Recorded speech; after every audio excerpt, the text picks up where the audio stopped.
Entonces, primero yo quiero comenzar agradeciendo al doctor Gonzalo Díaz que nos aceptó la invitación a participar el día de hoy. El doctor Gonzalo Díaz es médico cirujano de la Universidad Nacional y es experto pues en temas de la calidad del aire.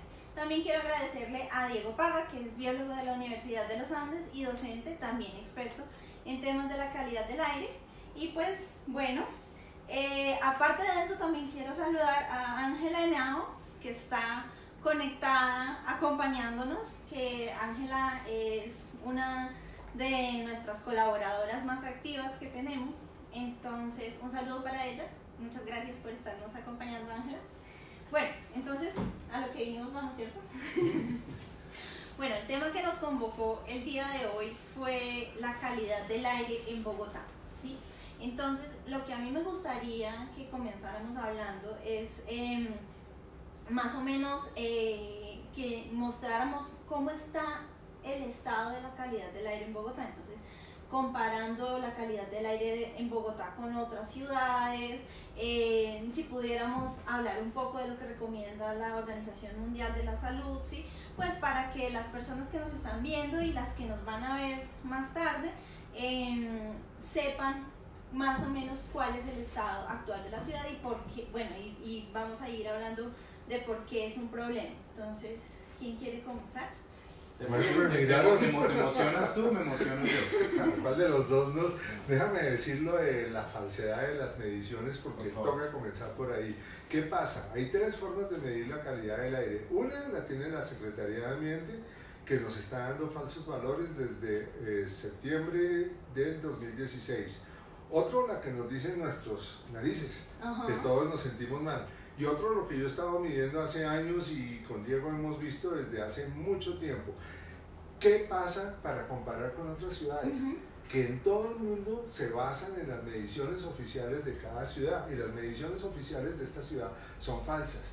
En septiembre del 2016 teníamos una calidad del aire que equivalía más o menos a fumarse, por decirlo así, en números sencillos que entienda todo el mundo, 25 cigarrillos al día. Inexplicablemente, después de muchas quejas, en septiembre del 2016 nos bajaron eso y resulta que pasa como si estuviéramos con ningún cigarrillo al día. Y nosotros que estamos sintiendo que la calidad de aire está empeorando. Eso es, y lo sentimos muy mal, sobre todo desde que cortaron los árboles, que eso viene después. Yo te agrego, la pregunta tuya va literalmente centrada a nuestra calidad de aire como ciudad. Y nuestra calidad de aire como ciudad está aberrada, literalmente podríamos decir que es una calidad del aire nociva, y pues primordialmente porque no tenemos una regulación de aquellos emisores de contaminación en la ciudad. Es triste que nosotros creamos en Colombia que le echamos la culpa a un Medellín como esa ciudad la más contaminada, salió en noticias, en efecto el Valle de Aburrá totalmente cubierto en una gran nube de smog. Y pues es que es injusto culparla a ella de ser geográficamente una olla. Entonces cualquier cosa que se produzca se queda ahí. Nosotros tenemos una ventaja por sobre otras ciudades y es que tenemos una muralla llamada cerros y el viento viene de un punto al otro. Entonces más o menos que toda esa polución es relativamente arrastrada, pero no es tan ventaja porque significa que tenemos un centro de producción de grandes contaminantes que luego es redistribuido por toda la ciudad. Entonces, nuestra calidad de aire es viciada y es mezclada con todo tipo de polución. Es absolutamente aberrante que la Secretaría de Ambiente lo único que hace es decir que embarrar. Y ante eso tenemos otro agravante y es una situación administrativa. Y es que los dueños de los medidores de calidad de aire de nuestra ciudad le pertenecen a Transmilenio. O sea, tú no puedes, tú no puedes, y tú puedes ir a la 63 con séptima, está uno de los monitores, ahí se ve claritico las personas. ¿Lo quitaron? ¿Sí quitaron ese? Lo quitaron. Bueno, podías acercarte al monitor, de pronto porque hablamos de eso. Pues, exacto. Estaba el monitor y decía propiedad de Transmilenio. Si tú eres un emisor de polución y tienes la ventaja de tener ese medidor, pues yo también lo manipulo. Sí, claro. Y sobre todo en nuestra cultura. Sí, claro. Entonces, cuando tú entrabas a la página de ACI de la calidad del aire, o sea, para las personas que estén interesadas pueden entrar a la página de Air Quality Index o el índice de calidad de aire de Bogotá, mostraba todos los monitores apagados. Ajá. Entonces, ¿qué es lo que está diciendo el doctor? De repente, mágicamente y misteriosamente tienes tú una ciudad que no solamente tiene un aire perfecto, sino ni siquiera los medidores existen. Entonces, pues uno no sabe si puedo respirar o no. Sí. ¿Sí? Entonces, a lo que me refiero con tu pregunta es difícil comparar a Bogotá. Es muy difícil comparar a Bogotá. ¿Sí? Y tenemos otras situaciones, otras desventajas. Nuestras estructuras como ciudad geológicamente o geográficamente, su posición, pues, son distintas. Entonces sí, Medellín tiene una gran ciudad con una gran polución, pero es precisamente porque geográficamente está metido en una olla, pero al menos están haciendo algo. Sí, claro. Sí. Al menos recuerdo yo que están tratando de quitar los buses y poner rieles, hacer las cosas eléctricas, evitar la emisión atmosférica. ¿Nosotros qué estamos haciendo? No. Todo lo opuesto. Sí. Meter más Transmilenio, meter más buses, que la licitación de 14.000 buses, etc, etc, etc. Cortar árboles. Y eso, yo todavía no he llegado a lo de los árboles, porque o sea, me emociono no. como biólogo. Sí, claro. Para allá vamos. Pero Dale. Ahorita, un paréntesis. sí. Es que debí mencionarlo. En lo que mido, nosotros en calidad de aire tenemos 362 microgramos de PM2.5, yo sé que es un valor raro por metro cúbico frente a la clínica Santa Fe, son valores que varían un poquito, pero esos picos más o menos se presentan todos los días. ¿Eso a qué equivale? A que nosotros tenemos una calidad del aire igual a la mitad de contaminado del New Delhi, que eso es un montón. Eso es un montón. Nueva Delhi es una de las ciudades más 22,5 cigarrillos por día equivale esta frente a la clínica Santa Fe. Y tengo que decirlo, la vicepresidente se hospitalizó ahora que se fracturó en la clínica del Country. Está un poquito alejada de Transmilenio. ¿Quién sabe si lo hizo a propósito? No, conocimiento de causas. Bueno, pues ahorita que ustedes estaban hablando, yo me puse a pensar como que los medidores del aire fueran, de la calidad del aire fueran de Transmilenio. Sí. Es como si los medidores del azúcar en la sangre le pertenecieran a Colombia. Tal cual, es una muy buena analogía, desde luego. Sí, bueno, entonces ya que estamos hablando de Transmilenio, hablemos un poquito de qué tanto contribuye Transmilenio a esta contaminación. Pues imagínate, Transmilenio está movido por combustible diésel y ahorita unos buses que en realidad dicen que son temporales, mejor dicho, que son del CIL y son de Transmilenio, que están movidos a gas. Los dos son cancerígenos, ambos. ¿Y qué pasa? Todo combustible, por el hecho de usar combustión, es dañoso. Pues, es dañoso. Yo creo que la contribución del Transmilenio pues es elevadísima. Lo que pasa es que tú también tienes, vuelve y juega una Secretaría de Ambiente que tiene unos datos que hacen pensar a la gente con mucha certeza científica, ¿no? Porque es que uno lee los partes de la Secretaría y uno dice como, caramba, pero qué cantidad de científicos han contratado. ¿Sí? Y tú los lees y tú dices, cuando te dice que el alto porcentaje de la polución de Bogotá es por culpa de las motos. ¿Sí? Eso es lo que dice la Secretaría de Ambiente. Y uno dice, a ver, pongámonos serios, las motos que realmente producen un alto producto, o sea que su producto es polución seria, son aquellas motos de dos tiempos. Esas ya no existen realmente, fueron prohibidísimas y pues eso desde luego te reduce, pues orgánicamente te reduce a toda la ciudad la capacidad de tener eso como una medición, pero siguen insistiendo en que es eso. Luego entonces te dicen que son las tractocamiones. Hasta donde mi conocimiento en ingeniería mecánica sabe, un Transmilenio es un tractocamión. ¿Sí? Entonces, claro, como el secretario de Ambiente lo quiere a uno engañar y le dice a uno, no, los tractocamiones, esos que entran a la ciudad desde Cajicá, Chía, Sopó, trayendo grandes cantidades de producto a la ciudad, alimentando a la ciudad, esos son los que producen toda esa polución. Sí, es exactamente lo que es Transmilenio. Lo que pasa es que nosotros tenemos en Bogotá dos tipos de fuentes de polución. Una se llama fija y la otra se llama móvil. La fija son las industrias. Y las industrias están, por desgracia, de un plan de ordenamiento territorial anticuado ubicados en un solo punto. O sea, más o menos como todos los que vayan allá y vivan alrededor porque les queda cerca donde trabajan, muéranse. Sí, triste. Y tenemos esa gran emisión de polución en ese punto, que son unas fuentes fijas, donde se produce el plástico de Bogotá, donde se produce una cantidad de cosas. Todo lo de medicina se produce allá en el sur de Bogotá, por cierto, y todo se incinera allá también. Y tenemos las fuentes móviles. Esas fuentes móviles en todas las ciudades del planeta Tierra son el transporte público. Y el transporte público que en Colombia y en Bogotá comanda es el BRT, o mejor conocido como Transmilenio. Buses gigantes de un alto torque, de un motor de mucho torque, de mucha fuerza, con mucha necesidad de energía en términos de combustible, andando por una vía sola. ¿Sí? Y eso significa que vamos a mover grandes números de buses con esa capacidad o esa incapacidad de ser limpios. Sobre todo porque la tecnología de movilidad a la fecha sigue siendo el diésel.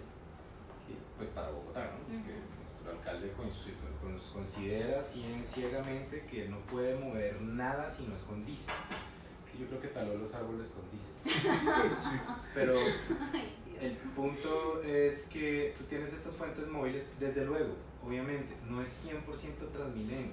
No podemos echarle la culpa 100% a Transmilenio, porque no tenemos es una regulación. O sea, tú también ves una volqueta cualquiera, que sigue siendo un tracto camión, llena de arena, y cada vez que pisa el acelerador el conductor libera grandes cantidades de humo negro. Ves a los carritos de Brinks, a los de seguros. Hoy vi un video que me postearon en Twitter del camioncito de valores, botando grandes cantidades de humo negro, y los SITP. Pero si proporcionalmente miramos o estadísticamente miramos qué hay más en movilidad en Bogotá, no es SITP, es Transmilenio. Sí. Entonces sí, la carga, la responsabilidad de polución en Bogotá es alta para Transmilenio. Pero no habría un dato porque no nos han dejado. Hay uno, la Universidad la Nacional hizo un estudio en que demostró que el 70% de la contaminación en un lugar determinado, si en ese sitio está Transmilenio, la produce Transmilenio. Otra cosa, yo estoy diciendo desde que comenzó el día sin carro que iba a ser el día más contaminado y lo he medido, incluso con mi nariz. ¿Y qué pasó? Dijeron que era otra cosa, pero ¿qué dijeron exactamente?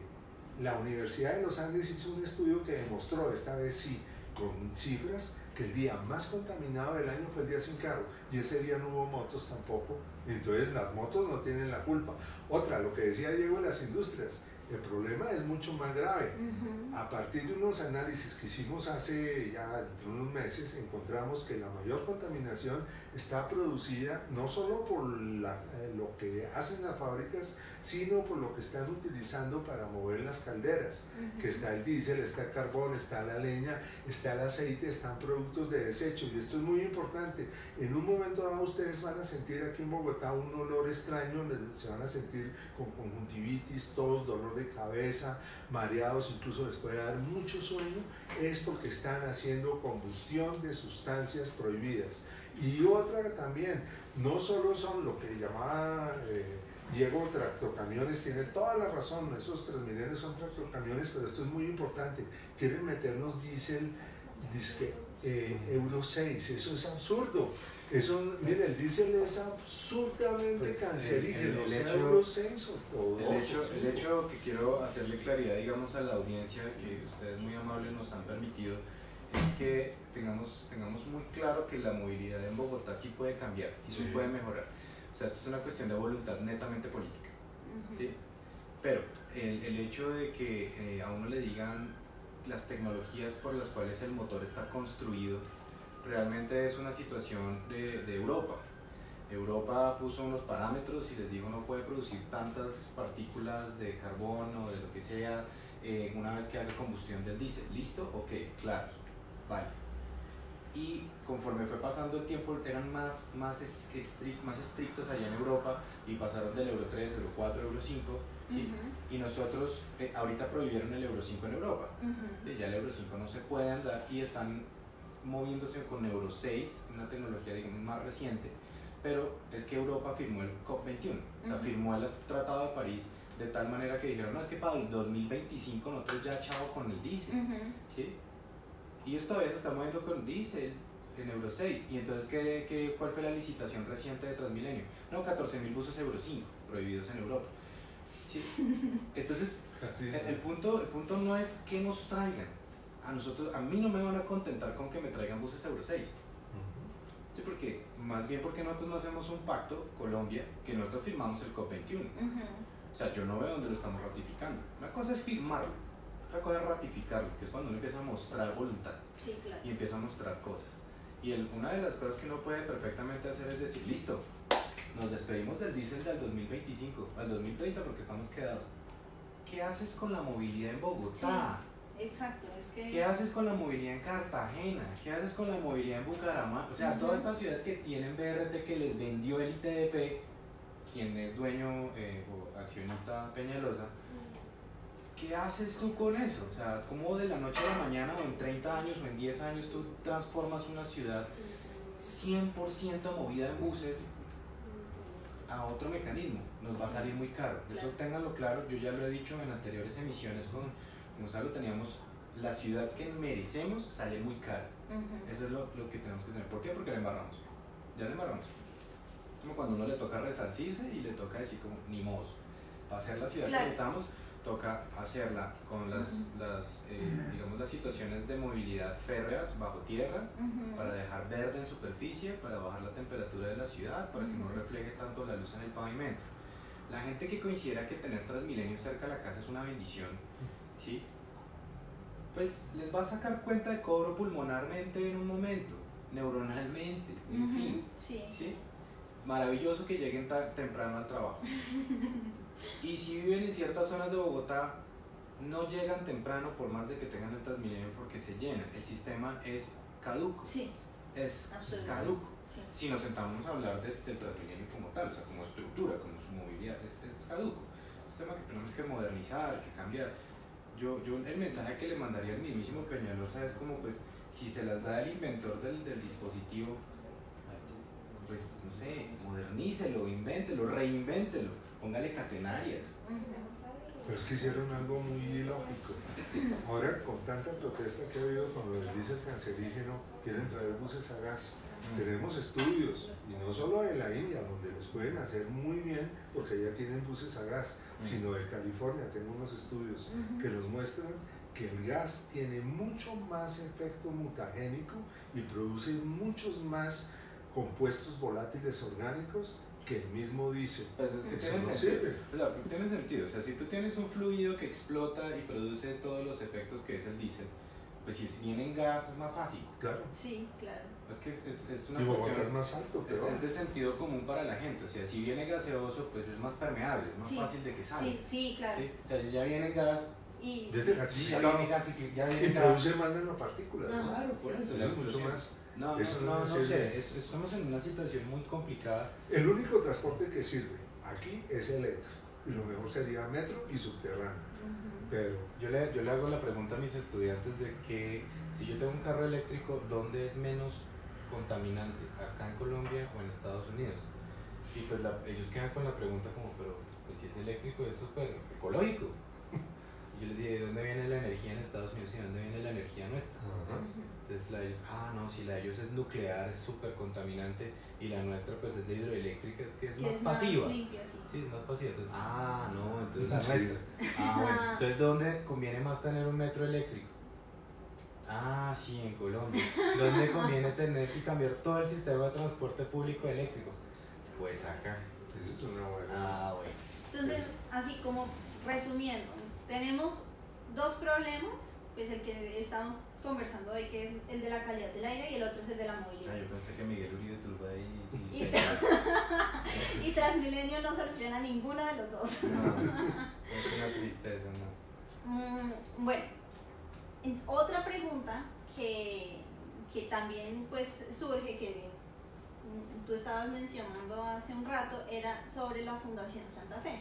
Pues allá no hay Transmilenio, entonces ¿cuál sería, allá es un punto, un foco de contaminación, ¿cuál sería la fuente de esta contaminación allá? Hay dos fuentes. Una son esos buses que son medio Transmilenio, medio SIP, justo dan la vuelta ahí al frente de la Santa Fe. Los buses que no han salido del closet. Pero yo estuve investigando esto mucho tiempo y resulta que en época de no buses también, un domingo a las 11 de la mañana comenzó eso, encontré altísima contaminación, que fueron los valores que te di. Ahí es lo que decía Diego, todo lo que viene del sur, la carrera séptima es una vía cañón y se está concentrando Transmilenio más lo que viene del sur. Entonces, ¿qué pasa? La carrera séptima es la vía más contaminada, no solo de Colombia, del continente americano. No encuentras ningún sitio tan contaminado como la carrera séptima frente a la Clínica Santa Fe en ninguna parte del continente americano. La mitad de lo que hay en New Delhi. Es un gravísimo. Pero pues es que, te repito, es injusto calificar a Medellín de la ciudad más contaminada porque es que es una olla, pues, todo lo que se produzca. Lo mismo nos pasa a nosotros, todo lo que se produzca en la ciudad por cuestiones del viento y nuestra geografía, pues es mandado hacia los cerros. Maravillosa la brisa de los cerros, bienaventurados aquellos que viven allá, pero pues lo que no se están dando cuenta es que el viento les está dando de toda la ciudad, entonces está arrastrando la Caracas, que ya la Caracas es un foco móvil ridículamente contaminado, sube, arrastra lo del sur que viene con todo lo de industrial, y evidentemente un punto de cruce es justo la Santa Fe, o sea, coincidencialmente el punto de cruce de los vientos es esa zona. Toda esa zona de Usaquén, es como un punto focal donde se genera ese túnel de viento que termina llegando a los de Chía, a los de, por la séptima, y ahora pues supongo que la lógica de la pregunta viene, ¿cómo se les ocurre meter un Transmilenio por ahí? Sí, claro. O sea, no, es que no cabe, no, lo hacemos caber, se los pongo, no me importa, les empujo los edificios si es lo que quieren, ¿Para les qué pongo. jugamos Tetris? Ese no es el meollo del asunto, el meollo a veces ni siquiera es necesariamente urbanístico, es de salud. Es una cuestión que el Transmilenio se ha convertido en una ciudad como Bogotá en algo netamente de salubridad. ¿Sí? La gente no cabe, la gente se estorba, toda la habitabilidad de Bogotá en un solo bus, eso no tiene sentido. Y pues pretenden meterle en el único cañón de desagüe no, pero desgasificación de la ciudad, le pretenden meter un productor de gas, o de partículas, o de emisiones tóxicas.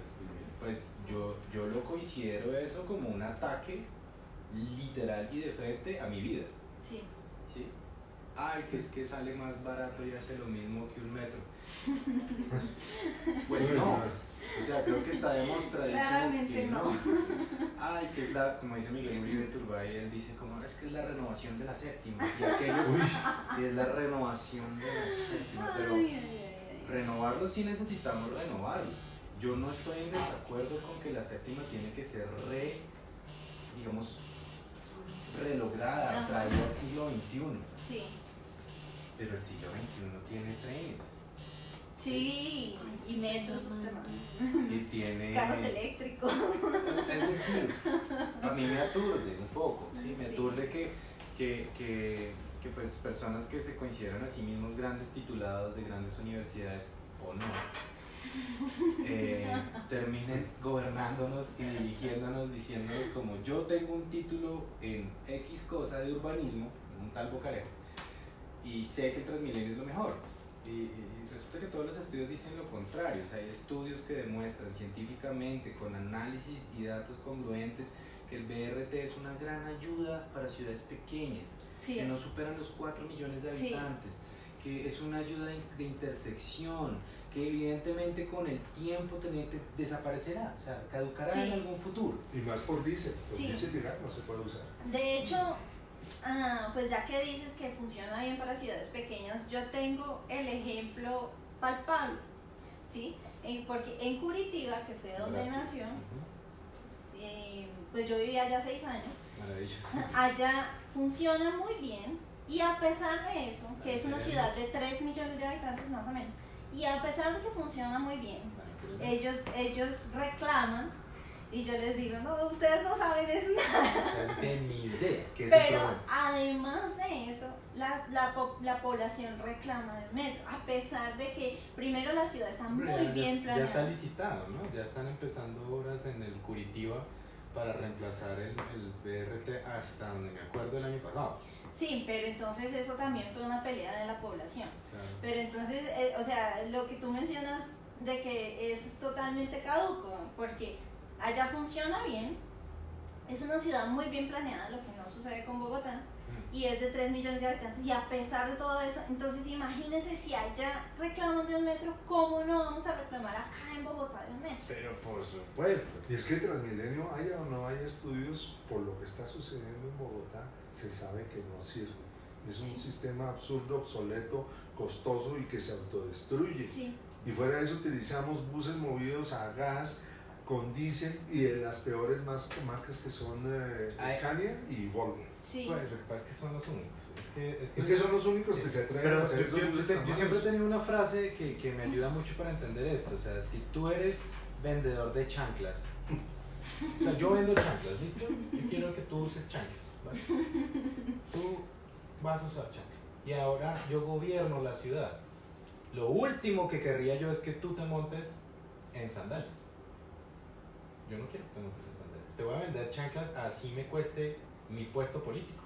¿Sí? Sí, claro. Y en principio es ese, cuando tú tienes la gobernabilidad de una ciudad que es gobernada por un personaje que vende Transmilenios, lo último que quieres es que se monte en el metro. Claro. Sí, claro. ¿Sí? Y tú tienes todas las charlas que ha dicho Peñalosa con los argumentos más futiles, ridículos, como Argumentos. ay, es que los ricos van en carro y los pobres, los ricos los quieren meter bajo tierra. Ese es el argumento de democracia que tiene él. ¿Sí lo has escuchado? Sí, sí. Que él dice es que los ricos quieren es meter a los pobres bajo tierra para no verlos. ¿Sí? Pues digamos que es el argumento más excluyente posible, es el más elitista posible. De pronto él no le gusta ver a los pobres claramente en los andenes, y por eso los coge a bolillo. ¿Sí? Pero es el principio básico por el cual nosotros estamos bajo tierra hoy en día, en el siglo XXI y bajo los preceptos del COP21, es que meter a la gente bajo tierra para la movilidad nos permite hacer verde en superficie. Claro.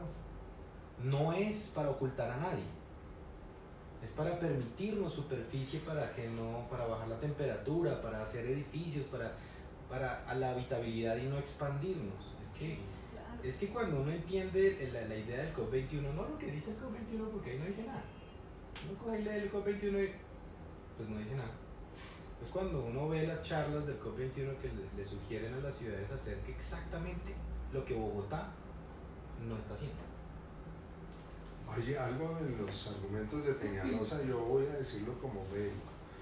He seguido a Peñalosa desde 1998, que quería ser alcalde de Bogotá, lo que ha hecho, y estoy viendo cómo sus argumentos, ya no voy a hablar de argumentos científicos, sino cómo son cada vez más irracionales, a tal punto que en Twitter ya se está hablando, y no solo lo digo yo, que se requiere, y es en serio, es de verdad, que le hagan un examen, yo no diría psiquiátrico, yo diría neurológico, y lo digo sin burlarme, lo digo con todo respeto con Peñalosa, yo lo ataco pero por sus cosas que hace, pero de verdad, señor Peñalosa, si me está viendo, usted lo que está haciendo a mí me indica que tiene algo que no le está permitiendo tener un raciocinio normal. ¿Qué le cuesta hacerse una tomografía? Bueno, ahorita un paciente se murió porque no tenía tomógrafo, pero estoy seguro que en la clínica Santa Fe se lo pueden hacer una tomografía, una resonancia magnética con medios y que vaya a la Santa Fe pero feliz yo lo digo, tiene bueno, toda la otra contaminación clínica, del yo mundo. no quiero ser ofensivo, pero señor Enrique Peñalosa, por favor,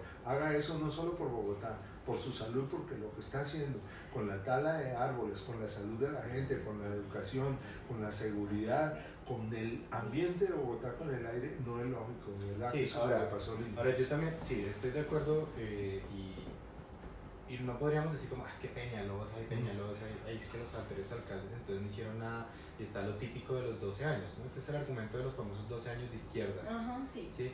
Entonces Peñalosa vino a salvarnos y se rasgan las vestiduras todos aquí a decirnos que si ve, esos 12 años de izquierda. Yo quiero decirle a la gente que primero lean, porque es que un plan de ordenamiento territorial dura 12 años, qué coincidencia. El plan de ordenamiento territorial existente hasta la época de Petro era de Peñalosa. Lo único que hicieron los otros alcaldes vagos era seguirlo. Sí. Sí. Hasta el deprimido de la 94, es que ese Petro, que no sé qué. Resulta que pues lo que pasa es que estaba escrito en el plan de ordenamiento. ese POT del 98, no se ejecutó ni el 10%, y con algo de afortunadamente. Ahora viene el POT de Petro, que trató de meterle muchísimo de la parte del COP21 y lo de construcción en alturas, y que la gente no quiere que construyan en alturas, entonces porque somos muy egoístas todavía, en que no, yo prefiero no tener sombra y que la gente vaya y mire a ver dónde vive, porque yo estoy muy cómodo acá. Pero es que estamos en el siglo XXI, la gente no ha caído en cuenta de eso.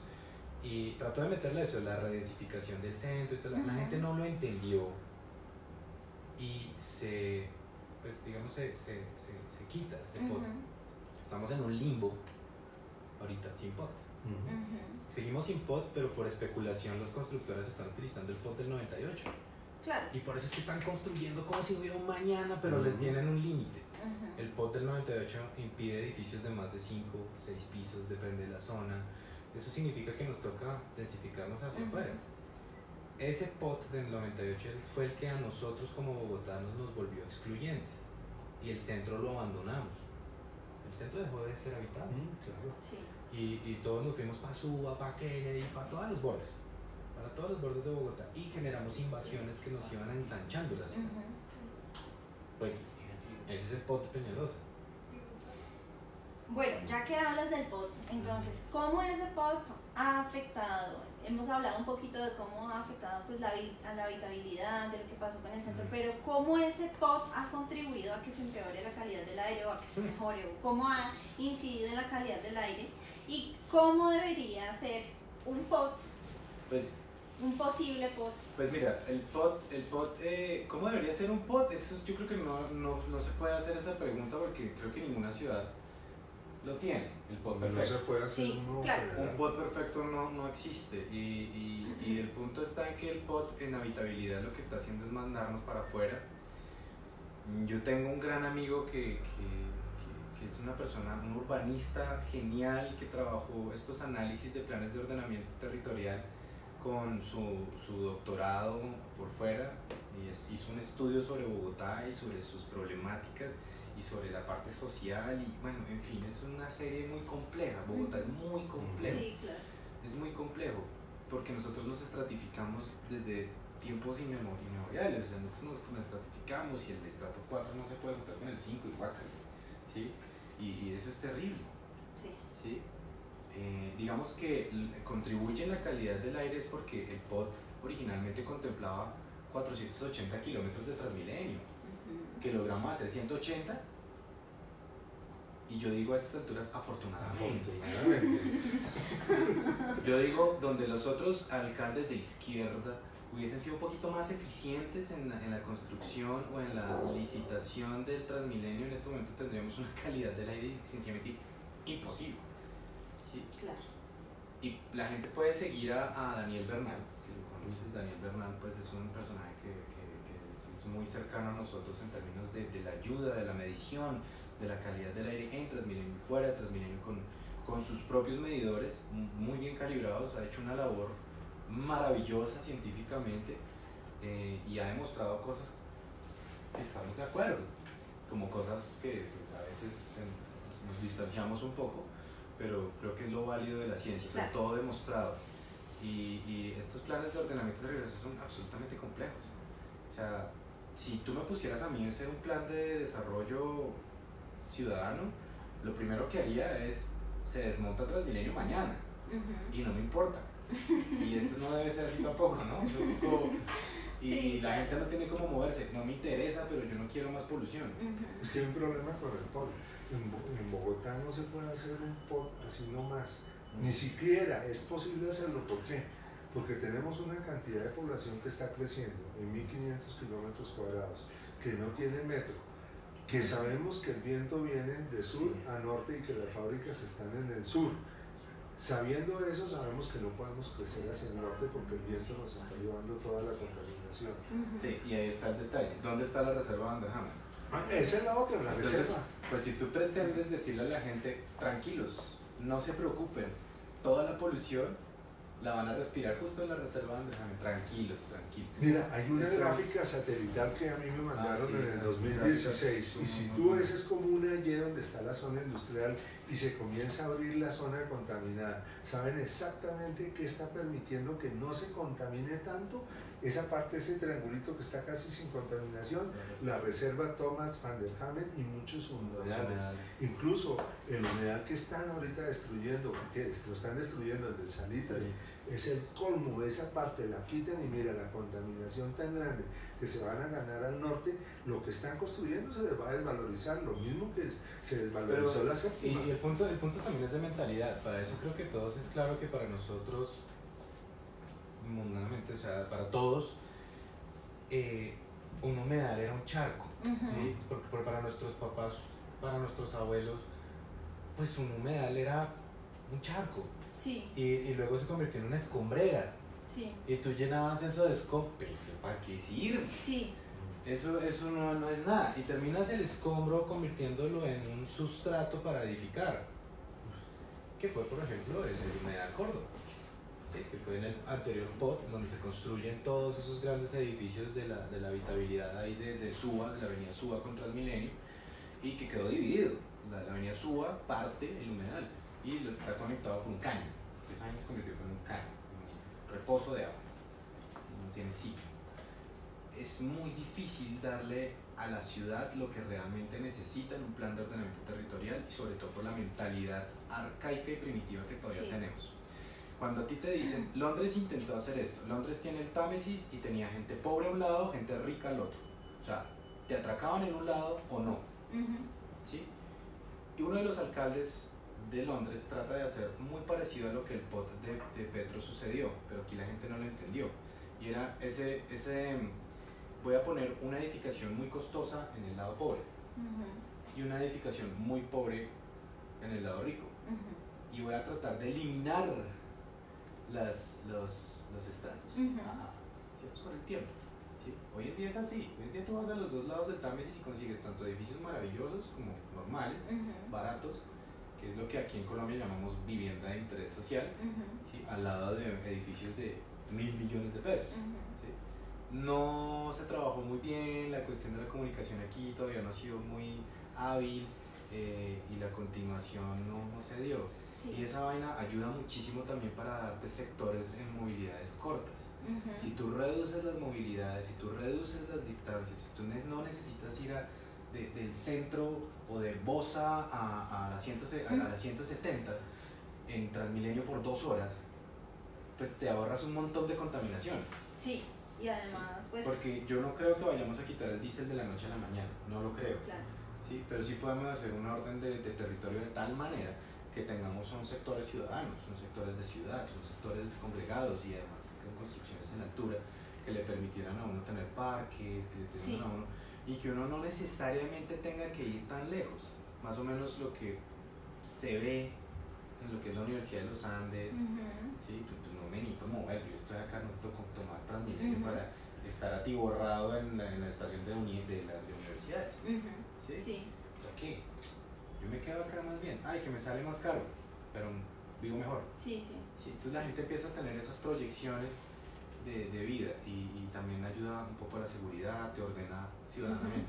Pero hay un problema que es de Bogotá, básico, la centralización, mientras Bogotá, pero es que se está concentrando mucho, así sea en edificios de 20, 40 pisos, hay mucha concentración en Bogotá porque está centralizado el poder, el comercio, todo en un solo punto. Eso hay que descentralizarlo. Hay que llevamos gente y universidades, sobre todo, a todo Colombia, medicina, a todo Colombia. Claro. Ahora nosotros tenemos, nos faltan trenes. Colombia debería tener muchos más trenes. Pero, o sea, para vergüenza, o sea, no lo tomen así, pero para vergüenza, Quito tiene metro subterráneo a punto de terminarse y están construyendo el tren bala.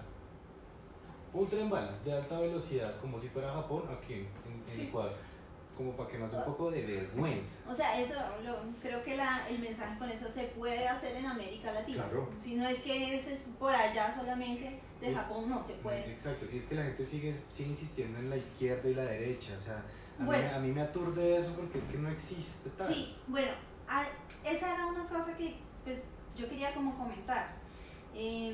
Tú hablabas de los humedales, hablas de la centralización, ¿sí? Y entonces tal vez cuando uno habla de eso, de la preservación de los humedales, de la reserva Van der Hamen, de la tala de árboles, que ya vamos para allá, la gente tal vez lo que tú decías es que nuestros abuelos, nuestros padres no lo entendían, sí, bueno, mucha gente como que cuando uno habla de eso lo que piensan, ay no, otro ambientalista, ay no, otra gente de izquierda, otro mamerto. Sí. Sí, y cuando en realidad lo que a uno le está preocupando es la calidad, su calidad de vida y mi calidad de vida, o sea, la suya que de usted que no le importa y la mía también y la de todos nosotros, pues porque en últimas esta calidad del aire está afectando nuestra salud. Sí, yo lo que digo es, yo admito mi mamertería porque tengo evidencia científica. Sí, exacto, no es porque no tenemos nada más que hacer. Lo que pasa es que la gente no sabe Bueno, entonces, ya que estamos hablando de eso, hablemos un poquito sobre cómo contribuyen los árboles a esta y terminamos hablando un poquito de cuál es el impacto de la calidad del aire en la salud, porque como usted dijo, la gente no sabe cuál es el impacto, o sea, la gente cree que estamos llorando porque sí. Por la tala de los árboles. Ahí sí. Bueno, a ver, o sea, los árboles en general, cualquiera que sea, la maravilla, o sea, la tecnología que tiene un árbol es magnífica porque tiene la capacidad de transformar la luz en azúcar. Eso es maravilloso, ¿sí? Y el hecho de cortar uno es muy tenaz, están cortando una herramienta tecnológica sorprendente. Pero además de eso tiene la capacidad de sí reducir los niveles de CO2. Ellos no te van a filtrar partículas. Es lo temeroso, ¿sí? Que uno dice como, pues llenemos toda la ciudad de árboles y no dejemos que entre el sol y que con eso pues podemos poner Transmilenio hasta en la alcantarilla, ¿sí? Y resulta que con eso lo que haces es que pues el Transmilenio y todas estas emisiones grandes de microparticulado, nanoparticulado, al árbol lo afectan.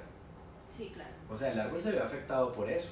Y hay fotos, no sé si lo posteaste tú en Twitter, donde hace no sé cuántos años un arbolito en la Caracas, hoy el arbolito no puede, a duras penas se mantiene. Sí. ¿Sí? Entonces, el hecho es que esta polución también afecta a los árboles. O sea, la calidad del aire está tan viciada que incluso el CO2 que ellos necesitan va acompañada de demasiado subcomponente que no es pertinente para el árbol. Y el árbol no lo puede filtrar. O sea, la gente no, por favor, que no crean que es que un árbol va a limpiar el aire. Un árbol no limpia aire.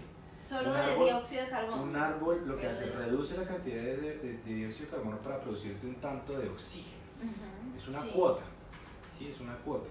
Pero el resto de particulado permanece ahí, se va a tus pulmones y ni modos, y afecta a los árboles.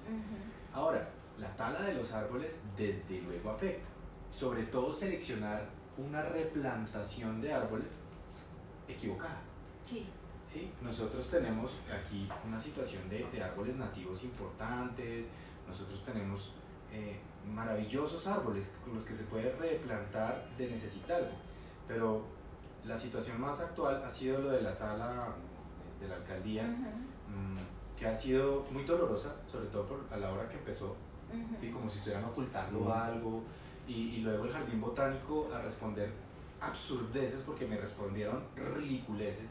Como yo, ¿por qué cortaron ese árbol si yo lo veo bien? O sea, yo soy biólogo y pues bruto no soy, 1, 2, biólogo más o menos le sé decir algo de la planta y pues no tiene ninguna enfermedad. No, es que está enfermo y tiene clorosis. La clorosis es que las hojas se están poniendo amarillentas. ¿Y usted cómo sabía con el tronco? Sí, o sea, entonces claro. No, y además que bueno, yo no soy ni agrónoma ni ingeniera forestal, pero yo creo que si un árbol está enfermo, primero usted trata de recuperarlo antes de talarlo. Total.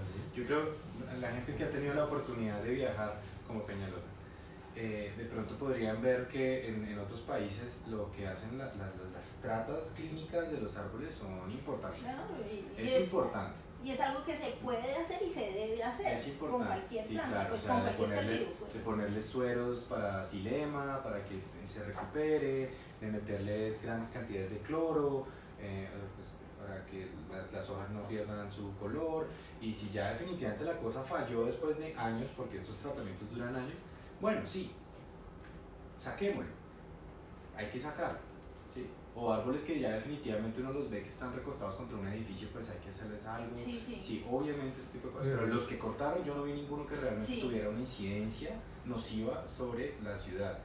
Y los troncos que yo vi y las fotos que posteó Daniel Bernal también, en esto los árboles estaban enteros, hermosos, divinos. Y la respuesta de la alcaldía es que vamos a sembrar liquidámbar. Liquidámbar es una especie no nativa traída de Estados Unidos. Es el típico arbolito que se ve hermoso en películas gringas, que está en Nueva York, que se ve en la Quinta Avenida, que es bellísimo, que es lindo, pero es cero frondoso. Y acá no sirve. Claro, no es nativo. No es nativo. Miren, lo de las tareas de árboles es muy grave porque los árboles, aquí yo he visto una función que cumplen, son una barrera contra la contaminación. Inmediatamente talaron, yo sentí aquí más contaminación, mis asistentes la vieron, los sensores, aquí tengo sensores, y aumentó muchísimo después de la tala sobre la carrera novena. La función de los árboles no es solo absorber CO2 y producir oxígeno, tienen otras funciones de intercambio con el medio ambiente que los rodea. Las raíces dan estabilidad al piso, absorben agua, impide que se llenen tanto las calles de agua.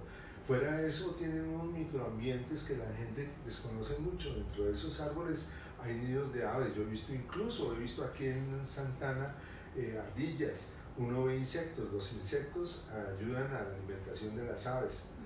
Las aves ayudan a llevar incluso polen, como las abejas también, de un sitio a otro. Y fuera de darle belleza a Bogotá, pero no es solo eso. ¿Qué tal estudiante de biología? ¿Cómo? No, pero es que es un microambiente y tú, mira, a mí me pidieron hoy que explicar en palabras muy sencillas. Imagínate lo que sucede con las talas de árboles. Yo tengo un pueblito, una vereda pequeña donde tengo una finca que tiene vacas, otra finca que produce miel, otra finca que produce maíz, otra que tiene gallinas, otra que tiene marranitos, no estoy siendo ofensivo, otra que tiene, otra que tiene, por ejemplo, papas, yuca, uvas, fresas, frambuesas, toda clase de cosas. ¿Qué pasa? Entre los campesinitos dueños empiezan a hacer intercambio y cada uno empieza a depender del otro. El que produce maíz le ayuda a dar comida a las aves, a las gallinitas, que a su vez dan huevos. Ese maíz, lo que sobra de ese maíz se lo van a dar a los cerdos, así todo eso. Llegas tú y cortas todo y de un momento pones que solo pueden producir entonces papaya. ¿Qué le pasa a toda la gente? La gente es el microambiente que rodea los árboles, como es arriba es abajo. Están matando a todo Bogotá. Bogotá es un sistema vivo que está sobre todo porque el liquidámbar es invasiva, sería una planta invasiva. Sí se ha sembrado liquidámbar en el pasado, otras alcaldías han utilizado el liquidámbar, se ha dado más o menos bien, pero toma tiempo para que crezca. O sea, un árbol no es una cuestión que yo traigo ya armada, o sea, no es un Lego. ¿Sí? Y pues vamos a tener un problema de déficit forestal en Bogotá. Vamos a tener una situación de déficit. Claro, vamos a tener un déficit forestal en Bogotá terrible que se va a sentir por cuestiones de la polución. O sea, fue un momento errado para hacer una idea de replantación arbórea en Bogotá, y además muy mal hecha, ¿no? O sea, digamos que lo hubiese hecho bien, donde hubiese hecho replantación, donde hace traslado de ciertos árboles para que, bueno, si está enfermo, pues saquémoslo. Si se hace bien, porque eso tiene un protocolo que el jardín infantil infantil se ha sido, pero el jardín botánico ha hecho absolutamente caso omiso al protocolo que tiene, que es replantación primero, tratamiento del árbol, cosas de ese estilo.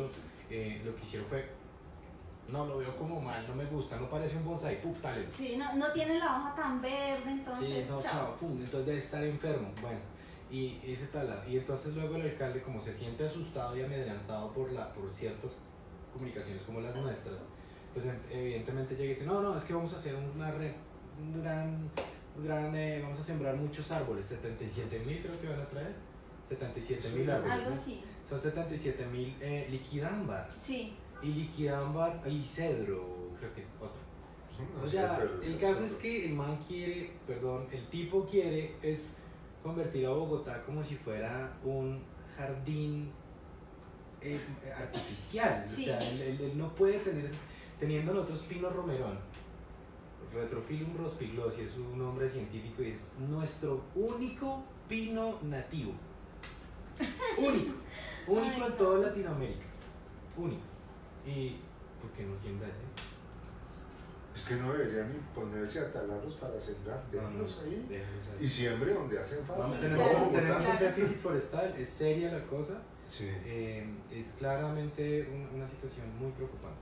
Bueno, y otra cosa que también tal vez la gente no sabe, por lo menos yo no sabía, o sea, si tú me dices liquida, ámbar, pino, pino, yo que no soy bióloga quedo, pero entonces, como rescatar lo que ustedes decían, primero que son árboles que no son nativos, segundo, lo que usted decía, doctor, y es que cada árbol no es solo un árbol, sino un microambiente, y tercero, que es prácticamente solo una especie. Entonces, una cosa que yo he visto es que no porque un terreno esté lleno de árboles, eso lo convierte en un ecosistema, en un bosque, ¿sí?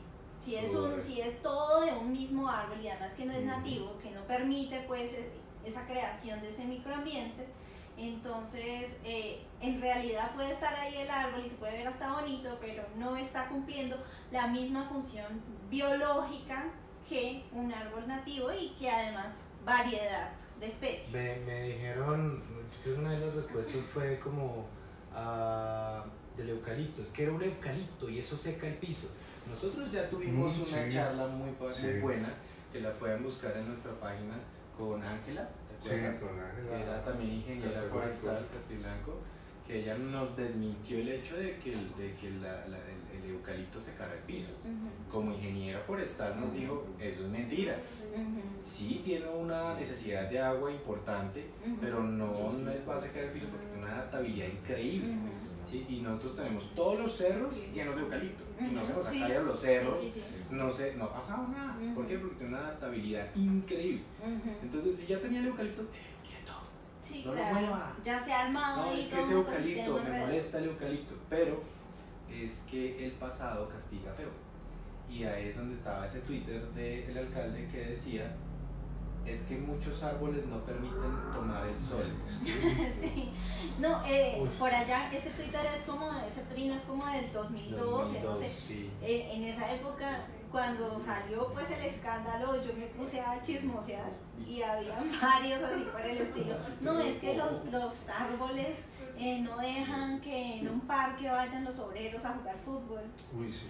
Es como, o sea, lo que usted decía, doctor, de que tiene una pobreza en el raciocinio, viene desde el 2012, en realidad. Desde que diseñó otras mineras. Yo a veces me pongo a ver, tú has ido a Nueva York, me imagino. No, pero volando por encima. Bueno, cuando uno está en Nueva York, uno está en una ciudad que es súper congestionada de personas, de edificios, de todo.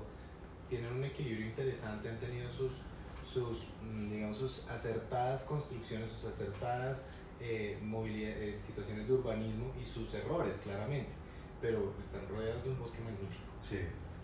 No solamente que tienen el Central Park, ¿sí?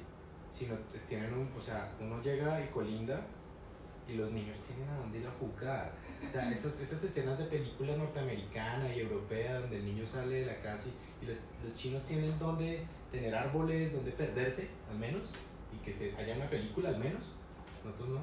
Es que nosotros deberíamos haber construido y los como únicos ciudades alrededor de la naturaleza. Claro. Pero es que nosotros Para tenemos nuestro los únicos que tienen acceso a los bosques y a las bonitas vistas de Bogotá.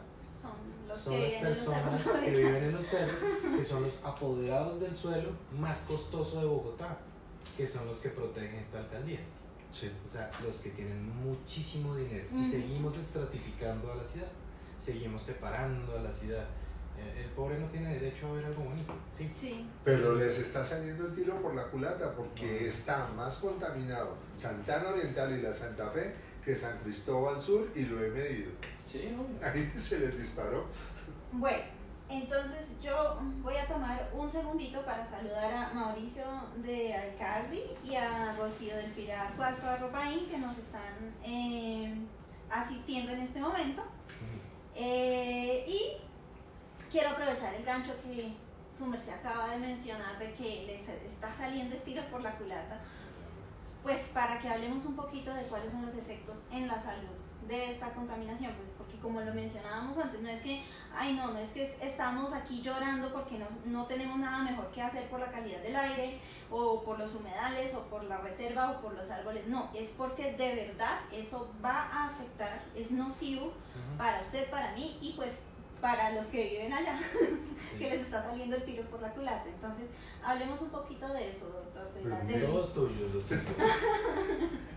Bueno, sí, los síntomas son una cosa, pero toda la contaminación que estamos recibiendo, lo que más nos va a producir a todos es cáncer. Lógico que produce enfermedades agudas. A los niños pequeños, pues la bronquitis aguda, las partículas, alrededor de esas partículas caben bacterias, son transportadas por el viento y por eso aparece de pronto niños con diarrea en el sur, en el norte y en lugares que no están muy relacionados entre sí. Es porque son transportadas esas partículas, ellos las respiran, las comen y les producen diarrea o enfermedad respiratoria aguda. Todo eso, pero ¿qué pasa? Nosotros tenemos dos tipos básicos de afecciones, las crónicas y las agudas. Crónicas es el cáncer. Prácticamente cualquier sustancia antropogénica generada por el hombre va a ser cancerígena. Son muy poquitas, contadas tal vez con los dedos de la mano, las sustancias naturales, tal vez el radón, que producen cáncer. Y eso que el radón no es directamente cancerígeno, sino al actuar con la atmósfera, a veces cuando explota un volcán. Pero todo lo que producimos, los desechos, son cancerígenos a largo plazo, porque causan mutación genética. Se necesitan 6 mutaciones genéticas, toman 10 años. O sea que los que están respirando ahorita, felices, que viven en el norte, frente a la Santa Fe, eso en 10 años les va a dar cáncer. Niños chiquitos, ¿qué les da? Enfermedad respiratoria aguda, mueren rápido y por eso les puede dar cáncer.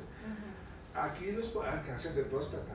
Nosotros hemos visto acá en nuestros pacientes un aumento de 5 veces en este año la cantidad de cáncer de próstata que es producido por el diésel también. De hecho fue cuando se empezó a detectar, lo detectaron en los primeros artículos, los podcasts y los primeros artículos científicos de relación in vitro. Al principio fueron así como en laboratorio, ¿no? Eso comenzó en los 60. Sí, en los esos primeros artículos relacionaban el cáncer de próstata y el diésel. El diésel, el de vejiga también, el de vejiga, el de seno, lo produce el diésel y es increíble. Y el de pulmón, lógico, eso también lo produce el diésel, pero no solo el diésel, el gas también, todos los contaminantes.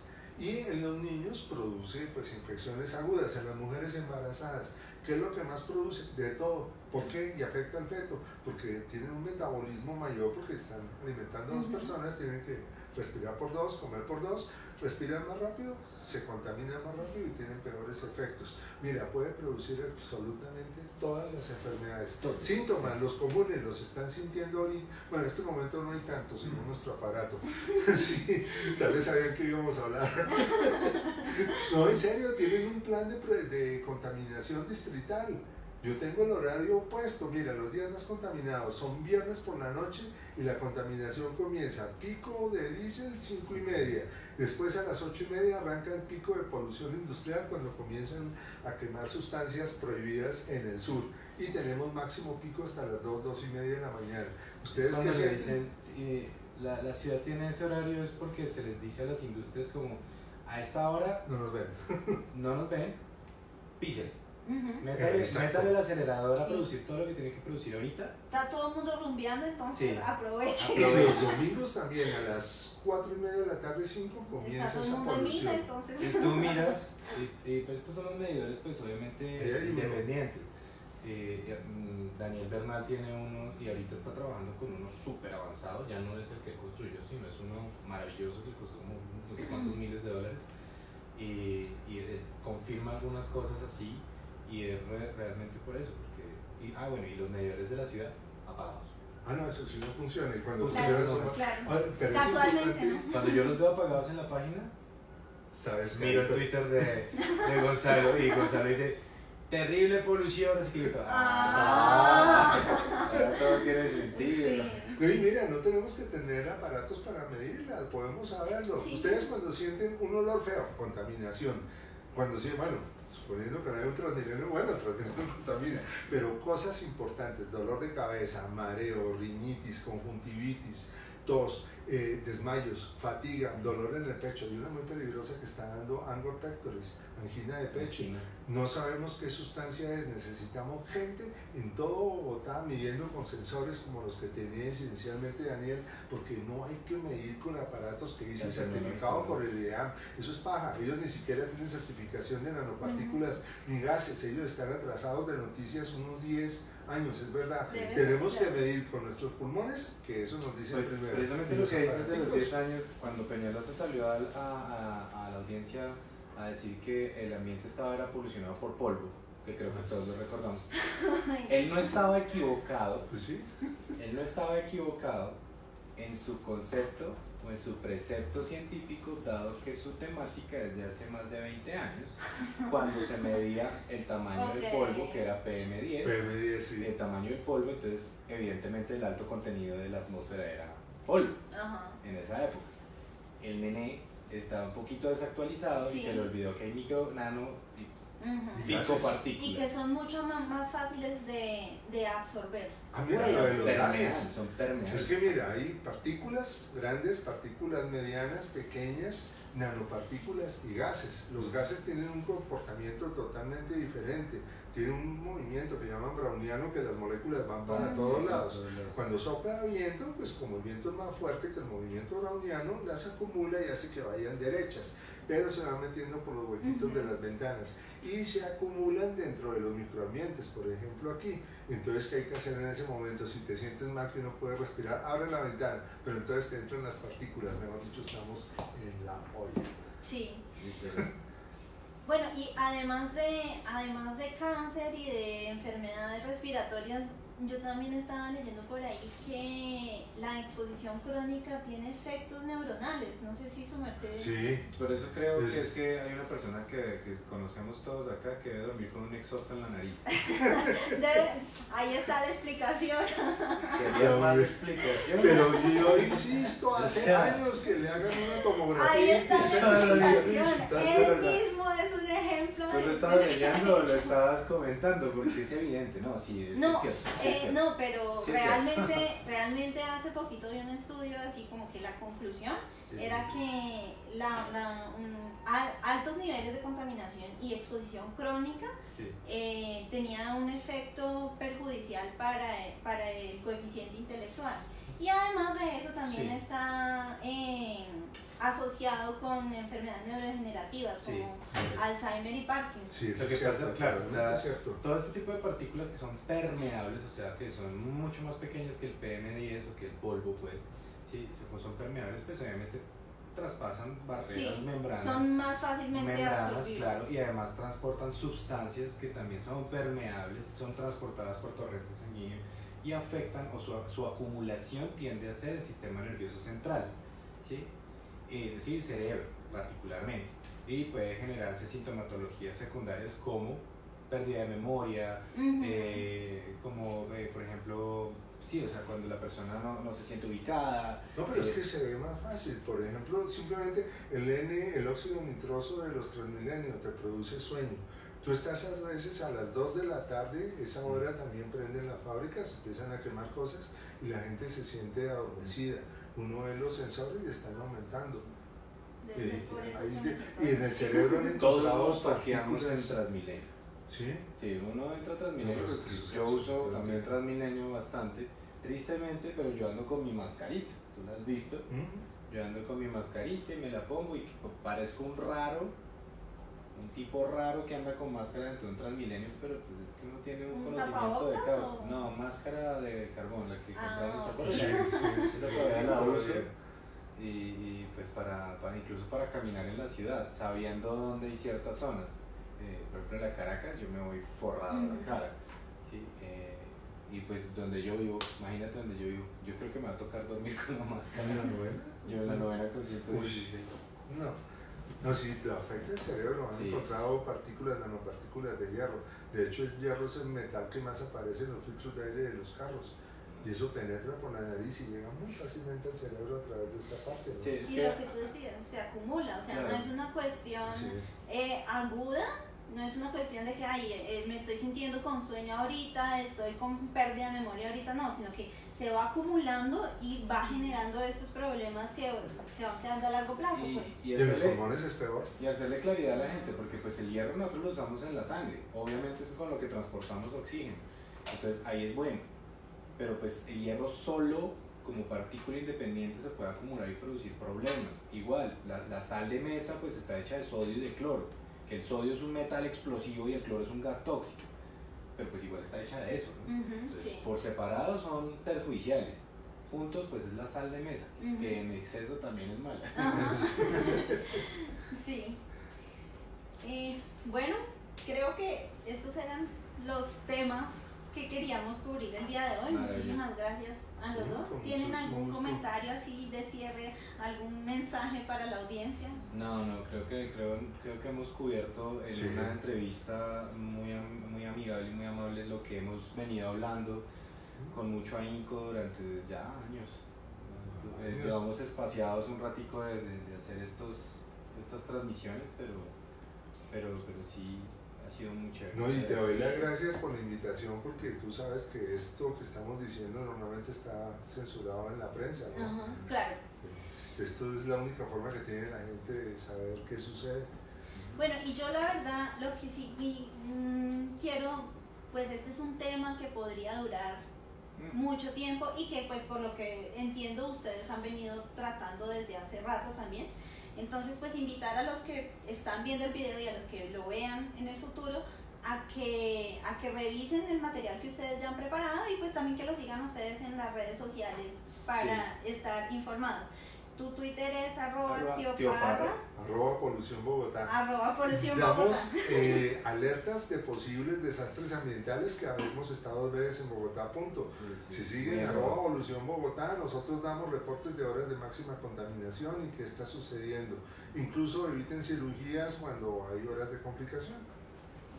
Bueno, muchísimas gracias entonces y gracias a todos los que nos vieron y los que nos verán. Gracias.